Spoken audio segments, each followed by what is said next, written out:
افزایشی زندانیان مسلمان و جمله شهروندان آسیای مرکزی در محبس‌های روسیه تندگرایی اسلامی در آنجا افزایش یافته است. در این باره یک مقامدار روس اخیراً ضمن یک همایش با نمایندگان دین در روسیه صحبت کرد.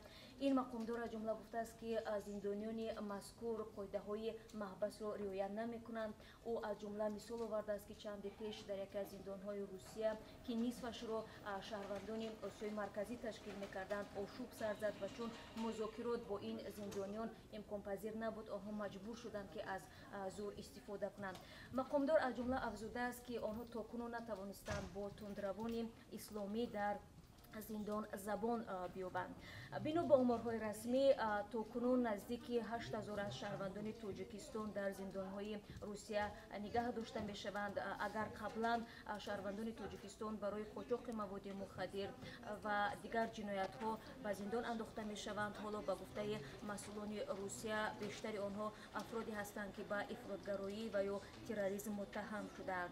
و بعضی از این زندانیان با همکاران ما صحبت داشتند و اگر شما میخواهید که از وضع زندانیان تاجیک در زندان‌های روسیه آگاه شوید و یا در رابطه با این موضوع تفصیلات بیشتر بگیرید، پس رو بیارید به سامانه ما.